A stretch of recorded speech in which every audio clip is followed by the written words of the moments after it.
Hi,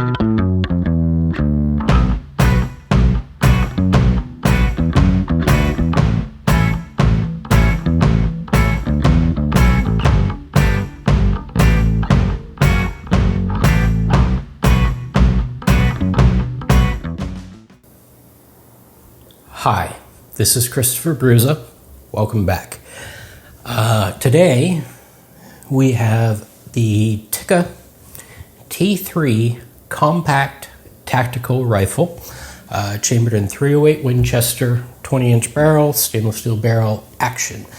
Now, this is the T3, not the newer T3X.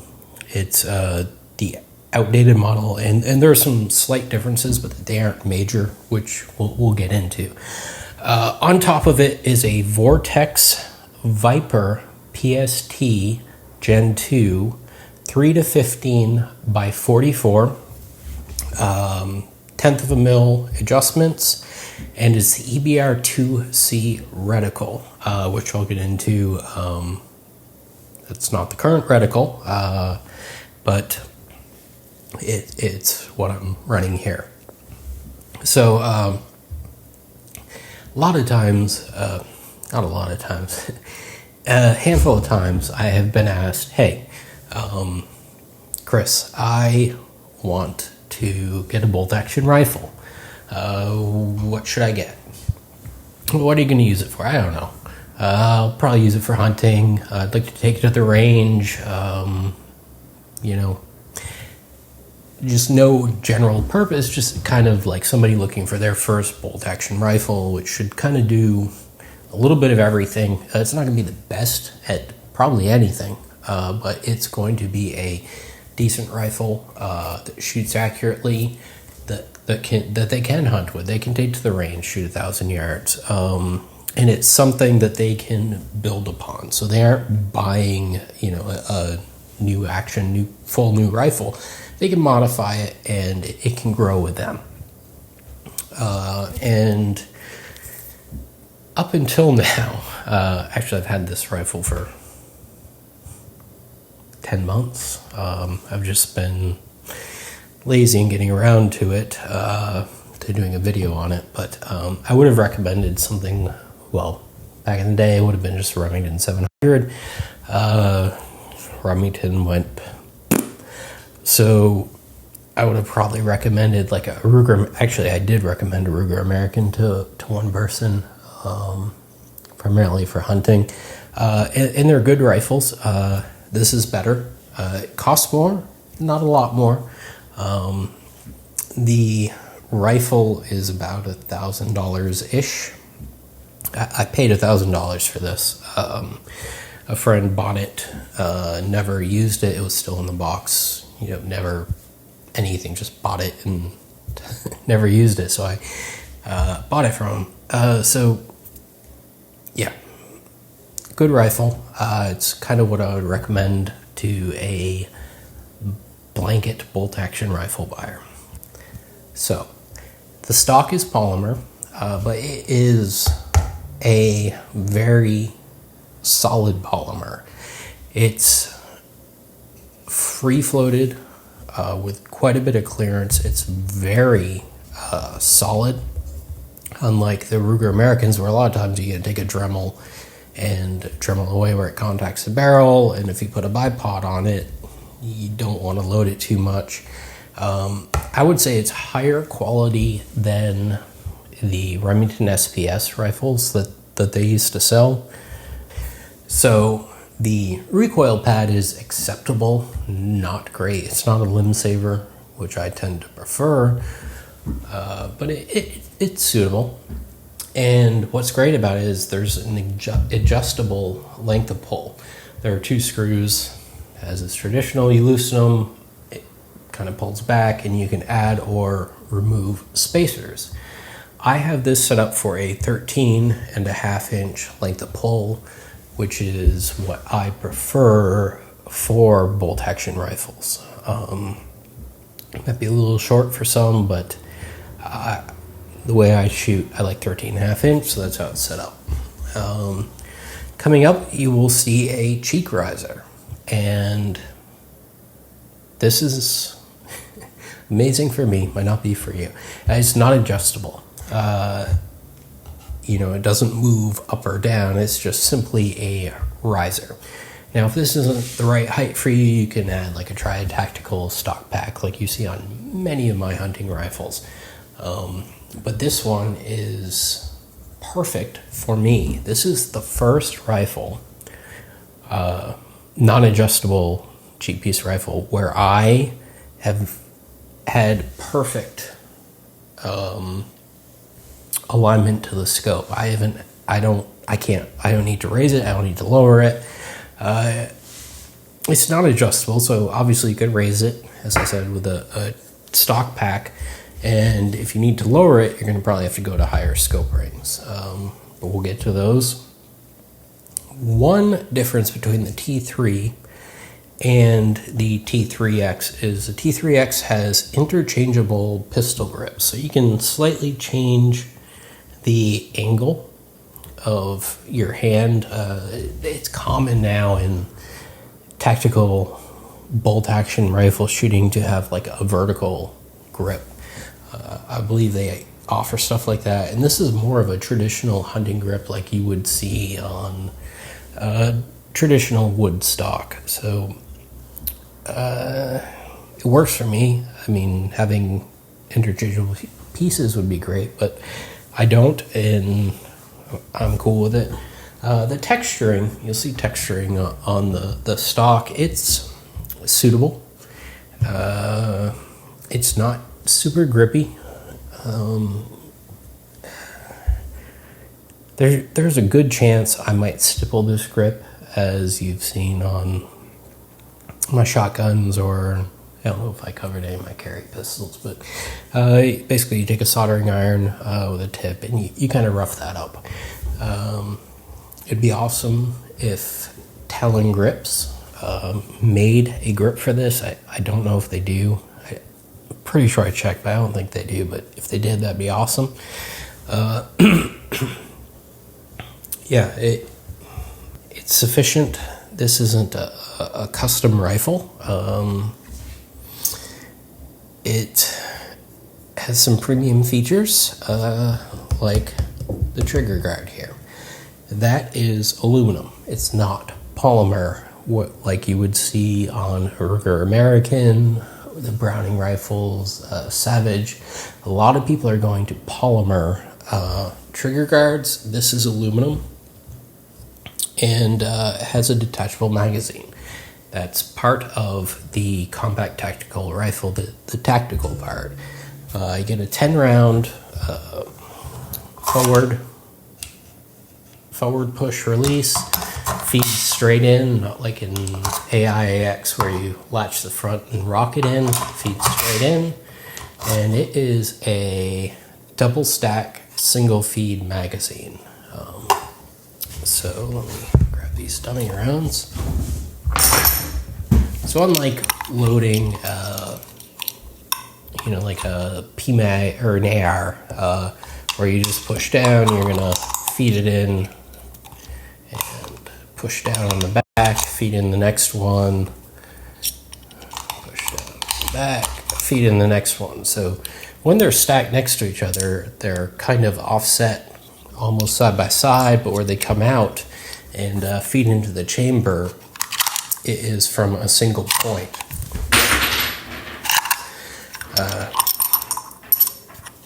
Generally, that provides for a better feeding rifle, because you don't have to set up two different feed ramps, make sure they're matched. Where one could be slightly off. Generally, it's a more reliable feeding system, but it's not so long as with the AICS mags, where it's this long, and if you're shooting off a bipod, you have to break your cheek weld and stuff to change magazines. Most people probably do, but you don't have to lift up the rifle like this to change the magazines. So it's a decent system. It's a steel magazine with a polymer base. My one complaint with this rifle is that the steel magazine is already rusting. I have very acidic sweat, and I tend to rust stuff very quickly. You might not. But where I've handled this, it's coated in oil, but where I've handled this, it's starting to rust. Actually, next week I'm going to be Cerakoting a shotgun. I will probably bring this magazine, and if I have some extra paint, I will Cerakote it. It won't be pretty, but it won't match. I'm not using black, or OD green. It's desert sand. But anyway, I'll paint it just to preserve the metal. So that's the magazine. Moving up to the bolt. The bolt, no frills. It has a side bolt release right here, which is good to see. It looks like a lot of rifles are moving to this. Far superior to the inside the trigger guard Remington 700 style, which gets gummed up, gets dirt. I saw a dude in competition, Grady's a big guy, and he was running that rifle hard, but he actually sheared the tip off that stops the bolt. Probably never see it again, but I swear it happened. So side bolt release, you have 2 bolt lugs, a Socko style extractor, which is good to see, and I'm not surprised they're using a Socko style extractor considering Tikka and Socko are related. Tikka is kind of like the lower end Sockos. Not that they're lower end, but price wise, yeah, they are lower end. This appears to be carbon steel. No issues with it. You have a cocked indicator here with a little red dot, and the bolt shroud, firing pin shroud, is plastic. On the T3X, this is steel. I did upgrade one part, but I didn't feel the need to upgrade this. The bolt handle is a nice teardrop style, kind of feels like by AI. Not quite as bulbous. It kind of flares out into a cone before it goes into the round piece, and the round portion is plastic. I don't see a problem with it. The bolt is dovetailed. Sorry, the bolt handle is dovetailed into the bolt, and you can buy replacements. I don't see a need to replace this. I'm sure a lot of people do. And while the bolt is out, you can see it won't work with the bolt out, but your safety is on the side here. It's similar to other European rifles. Now, this is made in Finland, which I think is part of Europe. So, like your Sockos, CZ has one on the side like that. Your Blazers have that. Several European style rifles. Maybe some American ones do. Point them out to me because I'm drawing a blank. Fairly basic bolt. It feels good. It's easy to operate. Like if you're shooting on a bipod, it's not stiff enough where you are tilting your rifle if your bipod a little bit loose. It serves its purpose. Feeding on this rifle is very good. No complaints with feeding. So I guess we'll come back to the trigger. It's a very good trigger. It's adjustable, and it came extremely high. I want to say it was like 5 pounds. It came set extremely high, and it's one screw to, I wouldn't mess with the sear engagement, but it's one screw for your pull weight.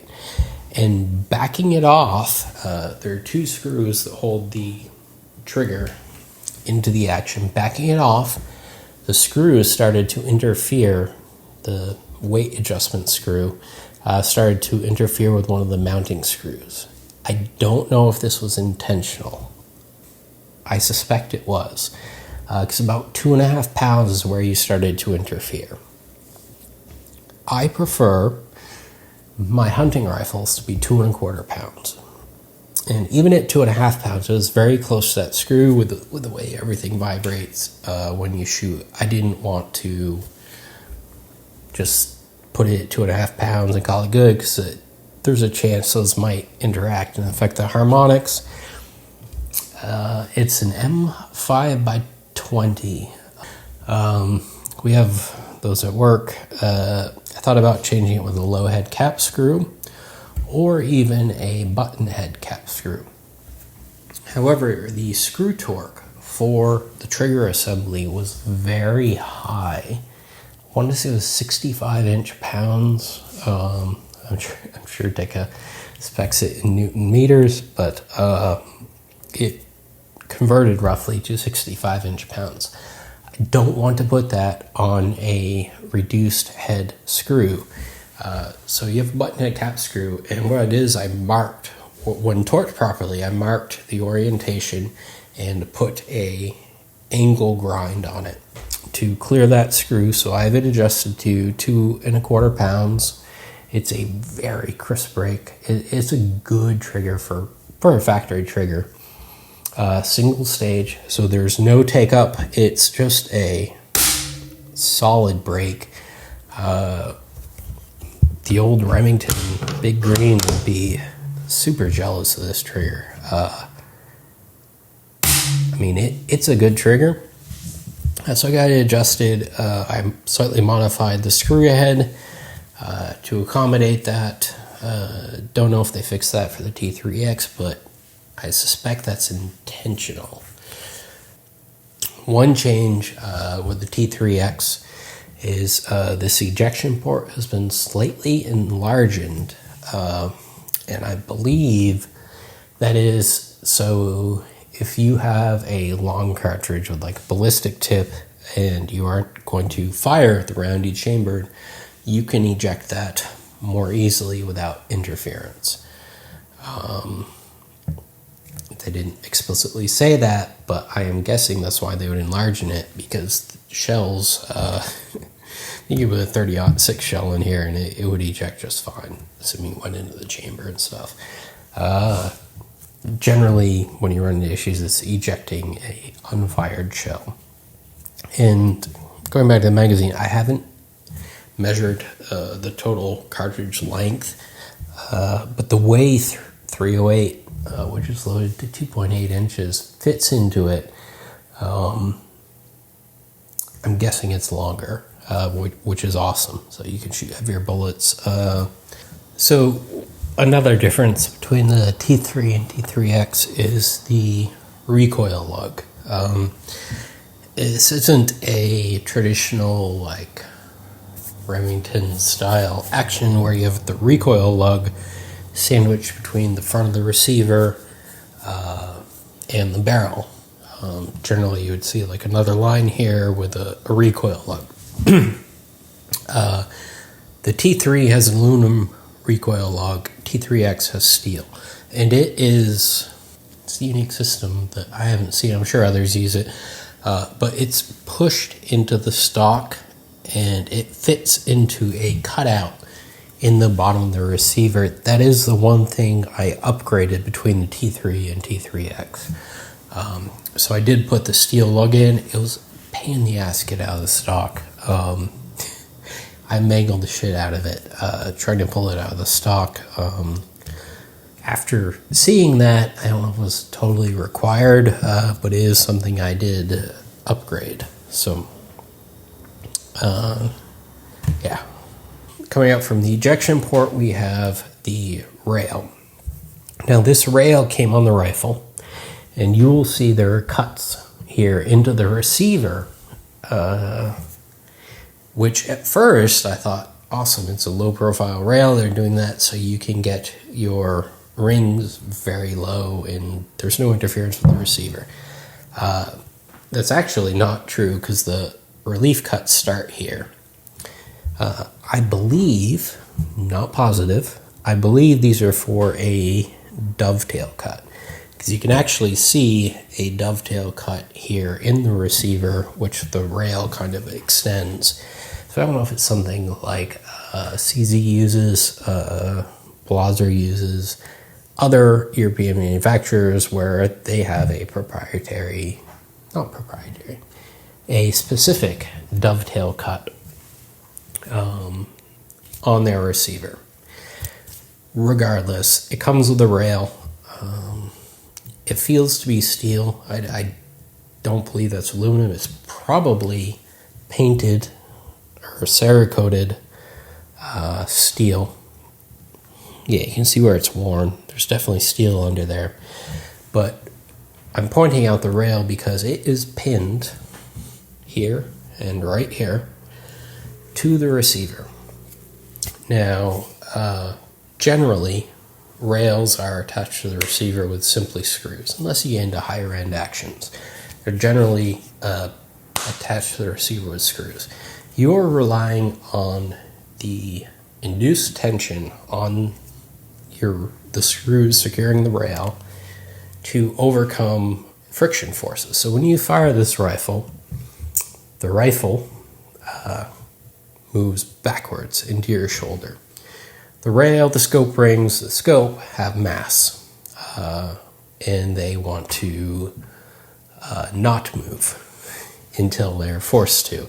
And that's through the recoil lug on your scope rings and then onto the vertical walls of the slot, to the rail, and then to the receiver. And you're relying on those screws to produce enough friction force to overcome that. The proper way to do this is to add pins. So therefore, the pins are taking a shear force. You never want screws taking a shear force. And this eliminates the requirement, obviously properly torque them and everything, but this ensures that the pins are going to take a shear force. I don't know why more people don't do this. The Ruger American, which I've mentioned before in this, it's not a review, whatever the hell this is, why are they doing that? It's a simple thing to do. You have a drill, you have a reamer, boom, you put it on. You can even have them serialize the rail to the receiver and say, this will only fit this one. Who the hell cares? It's the proper way to do it. You're going to see it in your higher end custom actions, like Stiller, stuff like that. But it's refreshing to see a $1,000 rifle. Maybe they're selling for $1,100-1,200 now, but it's a higher end feature that I love to see. Coming up to these scope rings, these are ones I just had sitting around, which is why they're olive drab green Cerakote. I'm guessing they're probably had them for my 30-06 or my 38-06. They are 30 millimeter Badger Ordnance, kind of my go-to scope ring. Well, not 30, but Badger Ordnance. I believe these ones, which is why they aren't on either of those rifles, are 0.885 inches instead of 0.823. That's from the rail plane here, the top of the rail to the center of the optic, 0.885. And it just so happens, as I mentioned, with that cheek riser, and I'm so amazed that I never had anything match up. But yeah, so Badger Ordnance rings, they work. They aren't the most expensive, they aren't the cheapest. There are lots of fancier Gucci rings out there. These work, I trust them.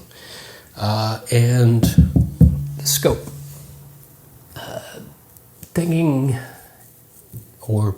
intending this build to be a general rifle.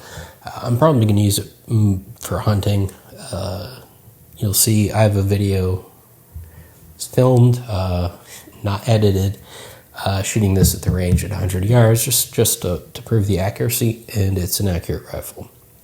But we will take this out to the range and shoot 4, 5, 6, 8 thousand yards, and show you what a 20-inch 308 can do in a, not budget build, but a price that everybody can obtain if they want to. I'm not saying you should go out and buy a full custom rifle, but most people could obtain this if they wanted to. This is a Vortex Viper PST Gen2 3-15 by 44, which I looked up before this video. They're currently selling for $1,300. This has the EBR-2C reticle. Currently, they're selling the EBR-7C. I believe they jumped from the 2 to the 7, but it's the outdated reticle. So I was able to buy this scope on clearance for $600. That's one hell of a deal for this scope. $1,300. I mean, if you like it, get it. Yes, 600. It's hard to pass up.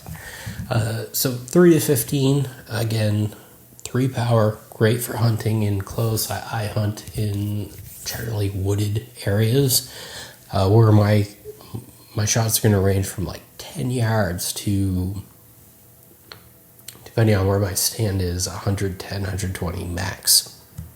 3 power, all you need. But if you were shooting dots at the range, trying to sight in, 15 power is very sufficient. 20 would be nice, but 15, more than sufficient. Shooting in a practical manner, like shooting reasonably sized targets at distance, like in PRS competition, I don't think I've ever turned up above 15 power, and that's going to be a prone stage going out to beyond 1,000 yards. Generally, I set my scope to 12x and leave it there. So 15, I mean, I wouldn't have issues with this. There are people who love to dial their scopes up. You're going to have a lot of trouble seeing your hits or more likely misses, seeing your bullet trace through your scope, and even acquiring your target. So I think this would be sufficient for the range of a 308 cartridge. Nobody's shooting a 308 at these 2,500 yard competitions or stuff like that. This scope is more than sufficient for the rifle. I think the quality of the scope matches up well with the quality of the rifle. I mean, it's a good scope, 1/10 of a mil adjustments, very decent turrets. I would say they're superior to SWFA or even like the adjustable Zeiss. I think these are, the clicks are better. It's not a Schmidt & Bender or a Calais. So 1/10 of a mil adjustment on both. You get more than 2 revs out of this. Decent scope. The parallax is on the left, as I guess that's traditional. But what's nice about the parallax, it goes to 20 yards, all the way out to infinity. So if you were using this on a rimfire rifle, 20 yards, might be 20 meters. Regardless, 20 yards or meters is ideal. I mean, adjustable scopes rarely go below 50-ish. And on the side, you have an illuminated reticle. It's kind of on the outer edge of your parallax adjustment. I don't like scope illumination. I mean, I don't see a use for it. I have a ton of scopes with it. I have a ton of scopes without it. I'm not going to not buy a scope because it doesn't have illumination. It's not practical for me. Maybe it is for you. And one more thing about the reticle. It's a Christmas tree style reticle out to, I think, 10 mils. It's not a Horus reticle. I'm a big fan of Horus, but Horus would add probably $300 to the price. So it's sufficient for holdovers, which I prefer. And I didn't mention it, but it's a first focal plane scope. So your holdovers are going to work at any magnification. I don't think I have any second focal plane scopes. I find them useless, but first focal plane. Moving up, 20-inch barrel, stainless steel threaded 5/8 by 24. You'll see in the upcoming video, I shoot this with the suppressor. And because they kind of set up for a suppressor, which are very common in Europe, you don't need a Form 1, Form 3, Form 4, anything for a suppressor in Europe. Most countries. I'm not going to make that a blanket statement, but it's a fairly hefty barrel profile. I would say it's like a light varmint.